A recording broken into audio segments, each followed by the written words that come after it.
आपको फल मिल जाएगा। बट जो अधिक मास का ये प्रभाव है, उस दिन सीधे बढ़ चढ़ के फल मिलता है। बढ़ चढ़ के कितना, मतलब आप एक माला किए हैं अधिक मास में, तो एक नहीं 16 माला के बराबर होता है।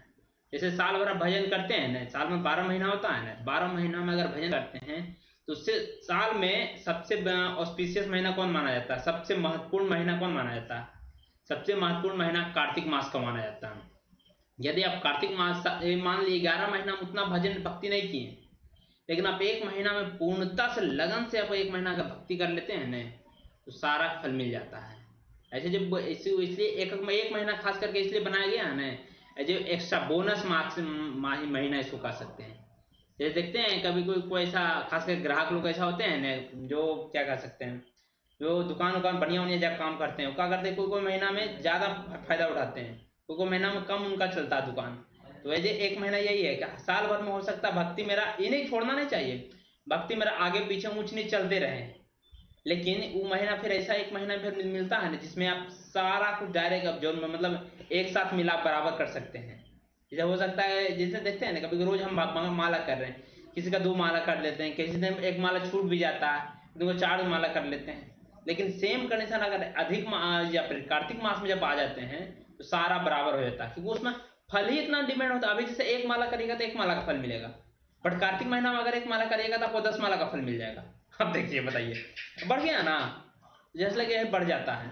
और वैसी जब कार्तिक मास, जबकि कार्तिक मास तो साल में एक बार आता है, लेकिन उससे भी कोटि गुना होता है माने वो अधिक मास है। अधिक मास मतलब जो साल का एक समय, उसको पुरुषोत्तम मास कहते हैं। वो 3 साल में एक बार आता है। ये मौका कभी को चूकना नहीं चाहिए, आप लोग भी कभी चूकिएगा नहीं ये मौका। 3 साल में एक बार एक पुरुषोत्तम मास आता है, और इस मास में अगर जो भी आप जितना भजन भक्ति करते हैं, सबको जितना मतलब भजन भक्ति उससे लाखों करोड़ों गुना बढ़ के आपको मिलता है। ये कार्तिक महीना का प्रभाव है, समझेगा। अगर कार्तिक अधिक मास का ही प्रभाव है कि ये कैसे हुआ, ये कार्तिक अधिक मास जब आएगा तो हम लोग बहुत डिटेल से बताएंगे आपको कि कैसे बात। जबकि कार्तिक मास जो पुरुषोत्तम मास था उसको मल मास कहा जाता था। एवं ऐसा शास्त्रों में अभी तो गाँव में सब रिवाज आता है कि उसमें इतना मल मास माना जाता था कि उसमें कोई शुभ कार्य करने के लिए नहीं कहा जाता है, समझे। लेकिन वो जो महीना है वो बहुत बहुत मतलब जो उनको कोई महीना अर्थात जो कहते हैं 12 महीना जो मिलके उनको मतलब धुतकार दिया, नहीं तुम तो मल मास है, तुमको कोई किसी का स्थान नहीं दिया। जैसे अरे हर एक महीना का अपना अपना एक महिमा होता है। तो एक महीना में जैसे शास्त्रों में ऐसा वर्णन आता है, हर एक महीना एक मूर्तिमान स्वरूप है। जनवरी का एक स्वरूप है, फरवरी का एक अपना एक स्वरूप है, समझे। मार्च का एक अपना स्वरूप है, तो कार्तिक महीना का एक अपना स्वरूप है। तो 12 महीना जब मैं मिला, बोला ये जो अधिक मास है, जो ये थोड़ा सा ठीक ठाक नहीं, इसको मल मास कहा जाता है, बहुत नीचा मास है, इस महीना में तो कुछ करता है ये नहीं है, इसको बहुत मतलब धुतकार देते थे। तो अब उन्होंने सबसे पहले वो भगवान स्वयं भगवान श्री कृष्ण का शेल्टर लिए। तो वो अधिक मास जब भगवान शरीर का शेल्टर लिए तो स्वयं भगवान ने उसको परम पद प्रदान कर दिया। परम पद सबसे पहले तो उसको अपने जैसा रूप दे दिए। अपने जैसा समझ सकते हैं भगवान कितना दयालु है कि यदि आप भगवान के पास जाए, दुनिया वाला के पास जाते हैं, आप दुनिया वाला के पास जाइएगा तो अधिक से अधिक वो आपको क्या दे सकता है? धन दे सकता है, दौलत दे सकता है, थोड़ा बहुत पैसा दे देगा, क्या भूखे हैं आप खा सकते हैं। लेकिन कोई ऐसा व्यक्ति होगा भाई जो आप उसके पास गए, सामने वाला व्यक्ति है, आपको सारा कुछ अपना सब कुछ प्रदान कर दिया था, अपना रुपये दे दिया, ऐसा हो सकता है? नहीं हो सकता है। ये केवल केवल भगवान करते हैं, इसलिए हम लोग को भगवान से उसलिए उमल मास बताएंगे और डिटेल से पूरा उस दिन उसमें बताएंगे जब अधिक मास जब चलेगा ना, कि रियल में कितना निकृष्ट था। लेकिन वो जैसे कोई भगवान की शेल्टर जैसे लिया, वो पूरा उसको महिमावंत हो गया। महिमा इतना बढ़ गया, इतना बढ़ गया कि 12 महीना मिलकर भी कोई उसका मुकाबला नहीं कर पा रहा है। ये किसका महिमा है? अधिक मास की महिमा है। तो वैसा वो अधिक मास जल्द ही 3 साल बाद आने वाला है। कोई हम लोग को याद है और पिछला बार जब हम लोग अधिक मास मना रहे थे तो लॉकडाउन की स्थिति में मना रहे थे। उस दिन पूरा लॉकडाउन था, क्या कर सकते, इतना त्राहिमाम चल रहा था कि मत पूछ नहीं सकते हैं। लेकिन भगवान की कृपा से धीरे धीरे वो जो कोरोना ऐसा महामारी जो संकट था, उसे धीरे धीरे हम लोग उबर पाए। और इस बार तो समझिए अब बहुत अच्छा समय है, सिचुएशन है जिसमें हम लोग को प्रयास करना चाहिए जितना अधिक से अधिक मास को पालन करने का। इवन हम लोग को तो ये इतना उसमें तो इवन वॉइस के लाइफ में जो है हम लोग बहुत काफी स्ट्रिक्ट उसमें रखा जाता है। उसमें हम लोग सिंधा नमक खाते हैं, ना ही हल्दी खा सकते हैं, ना ही नमक खा सकते हैं, मतलब कुछ नहीं। गला राइस खाते हैं, उबला हुआ राइस। और चोखा, चोखा में भी कुछ नहीं डालना, ओनली सिंधा नमक डाला जाता, आलू उबाल के सिंधा नमक डाल के उसको तैयार किया जाता। उससे ज्यादा हम लोग कुछ नहीं खाते। 1 महीना हम लोग ऐसा ही करते हैं।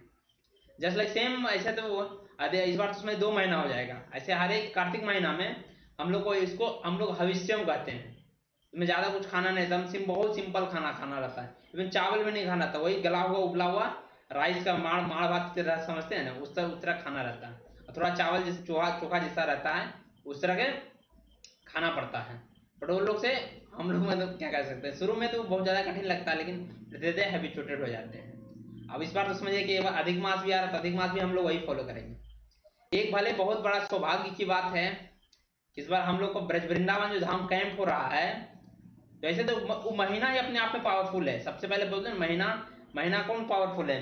कार्तिक महीना सबसे पावरफुल है। कार्तिक महीना से भी पावरफुल है अधिक मास। हम लोग को ये सौभाग्य मिल रहा है कि हम लोग कार्तिक महीने इस अधिक मास में हम लोग ब्रज वृंदावन धाम में रहेंगे। कितना ऑस्पिशियल है, मतलब जो कहते हैं सोने पर सुहागा, मतलब बेनिफिट पर benefit, extra benefit, large benefit जो कहते हैं ना, वो मिलने वाला है कि ब्रज वृंदावन जैसा धाम में, वो अधिक मास में। कभी सोचते नहीं थे, बहुत बहुत रेयर केस में होता है। और रेयर केस में ऐसा ऑर्गेनाइज होता है भाई अधिक मास में ही वृंदावन धाम में। जल्दी जल्दी वृंदावन, इस बार वृंदावन जानते हैं कैंप कितना दिन बाद, करीब 3 साल बाद आयोजन किया गया है। कैंप हमेशा हर साल होता है, बट इस बार 3 साल बाद आयोजन किया। वो कैसा सौभाग्य भाई, पड़ रहा अधिक मास भी उसी बीच में पड़ रहा है। कैंप करीब 15 तक, शायद 15 या 16 तक है। अधिक मास भी 16 तक शायद खत्म हो जाएगा। 16 जुलाई से शायद में भी शुरू है, और 16 जून तक शायद चलेगा। नहीं, 16 जुलाई से अगस्त तक शायद चलेगा। हम लोग को बहुत बड़ा सौभाग्य है। चलिए हम लोग आज का थोड़ा सा अब क्या कहते हैं, शुरुआत कर लेते हैं। अधिक मास तो फिर आएगा तो फिर धीरे धीरे बहुत सारा महिमा बताएंगे ये। लेकिन मैं आप सबसे रिक्वेस्ट करूंगा, ये जो क्या कहते हैं पांडव निर्जला एकादशी आ रहा है, इसको जरूर फॉलो, पूरी तरह से प्रयास करिएगा फॉलो करने का। हम लोग तो उसमें तो ये अधिक मास में जो पांडव निर्जला एकादशी आ रहा है, उसमें तो हम लोग को सीधे कहा गया है उन लोग सुबह में, हम लोग सुबह से कीर्तन हम लोग को शुरू हो जाएगा टेम्पल में। हम लोग सुबह से कीर्तन शुरू होगा, सुबह से दिन भर कीर्तन चलेगा, दिन भर प्लस रात भर भी कीर्तन चलेगा। मतलब ऐसा कहा जाए, क्योंकि एटलीस्ट हम लोग प्रयास रहता है कि एकादशी में जगने का रहता रात में। बट हम लोग को स्टूडेंट है उतना हो नहीं पाता है। बट एक दिन प्रयास किया जाता है साल में कि एटलीस्ट उस दिन, जिस दिन पांडव निर्जला एकादशी, उस दिन रात भर, दिन भर रात भर पूरा कीर्तन चलता है। खैर कोई दिक्कत नहीं है।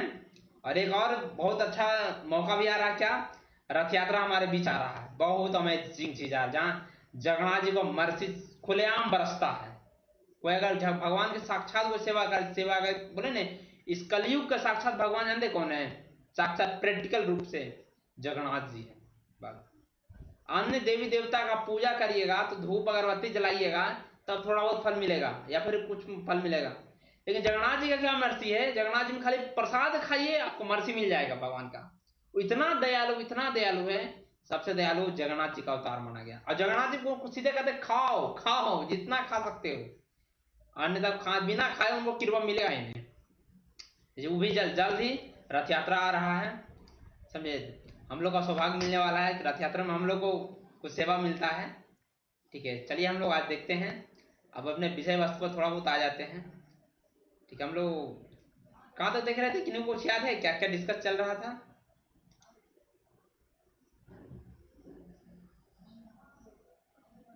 एनीबडी?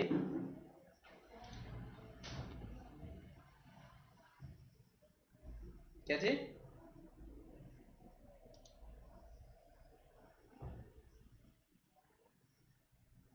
ओके, नहीं, भगवत भगवत गीता में क्या चल रहा है, मैं अपने टॉपिक पर आ रहा हूँ। भगवत गीता में क्या डिस्कस कर रहा था?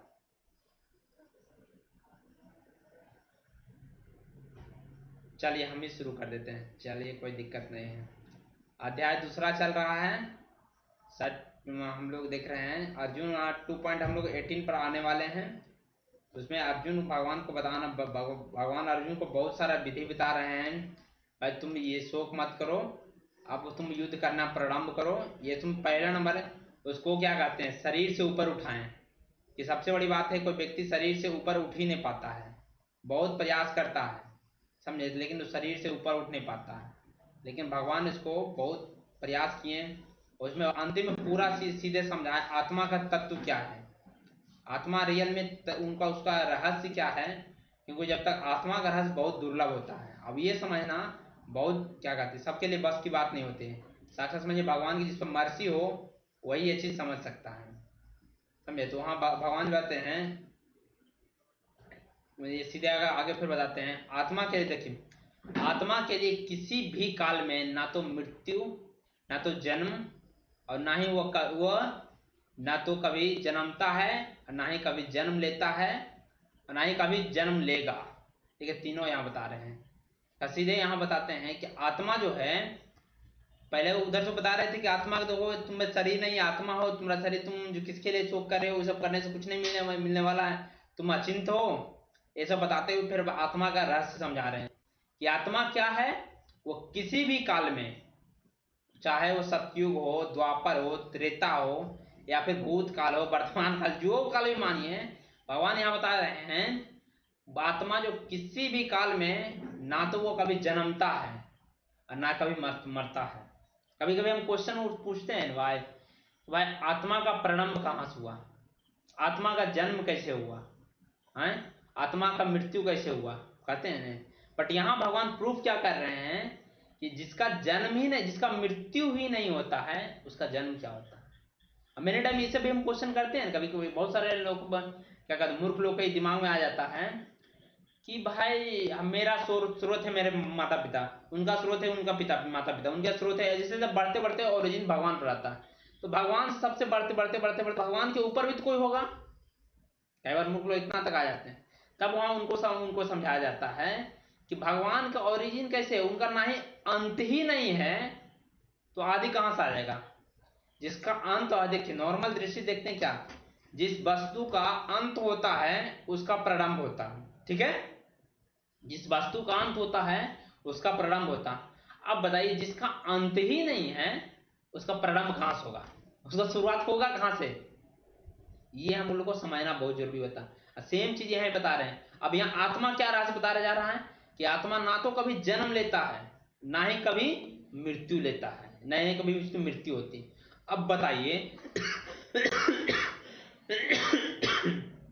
जब आत्मा का ना कभी जन्म होता है, ना कभी मृत्यु होता है, तो क्या लगता है आपको, परमात्मा कभी जन्म मृत्यु होता है, कभी नहीं होता। जब आत्मा का ही नहीं हो सकता है तो परमात्मा कहां से होगा।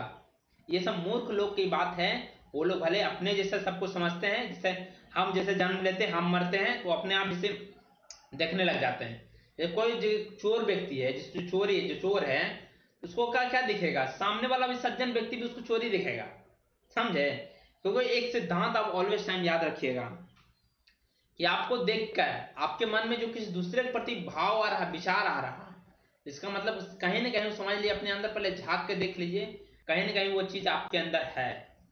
आपके अंदर है तो सामने वाला में दिख रहा है, अगर आपके अंदर नहीं होता तो सामने वाला में नहीं दिखता।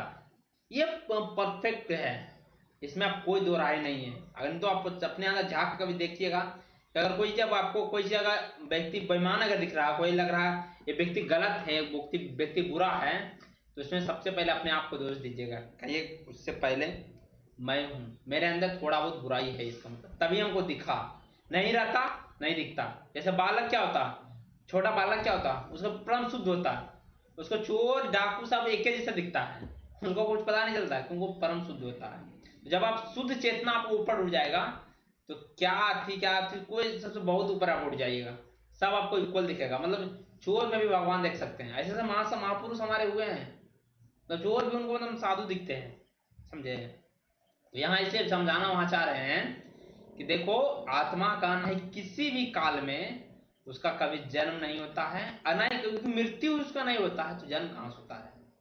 और वो कभी ना तो कभी जन्मता है और ना ही, देखिए दोनों तीनों बताते हैं, ना ही वर्तमान में कभी जन्मा है, ना ही कभी जन्म लिया था, ना ही कभी जन्म लेगा।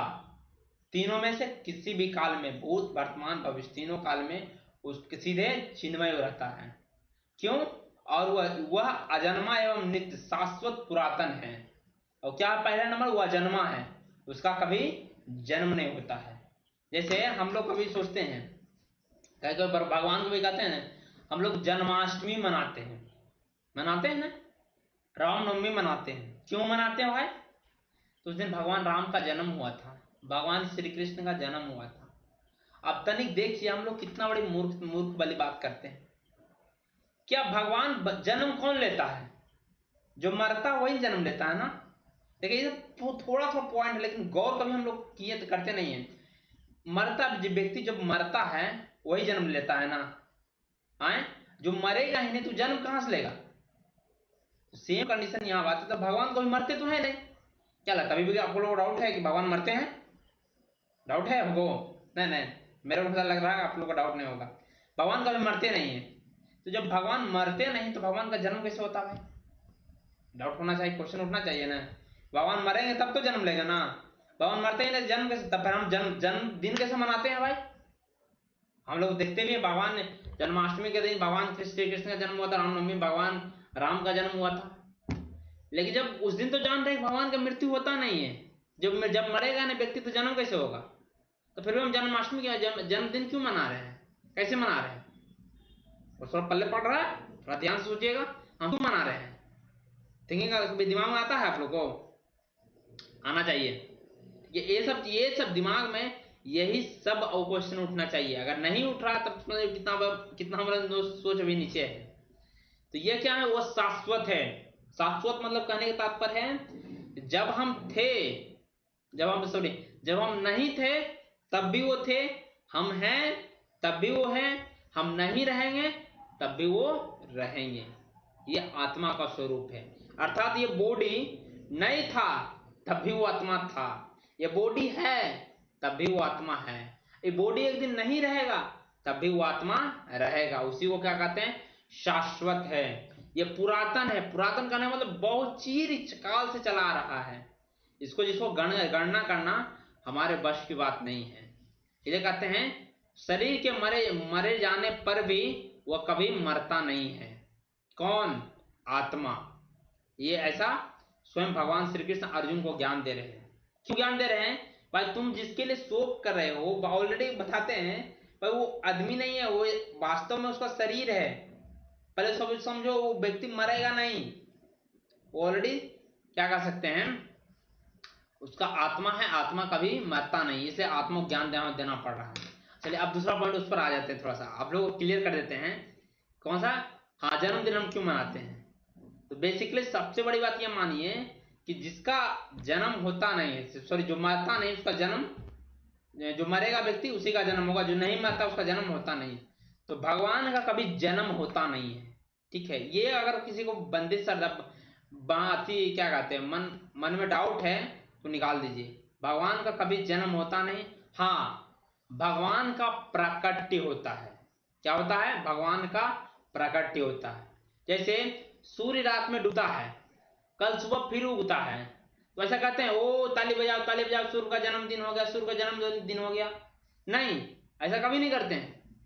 वो कुछ क्षण समय के लिए, कुछ समय के लिए वो अस्त हो जाते हैं, छिप जाते हैं, ठीक है, लेकिन फिर पुनः फिर प्रकट हो जाते हैं।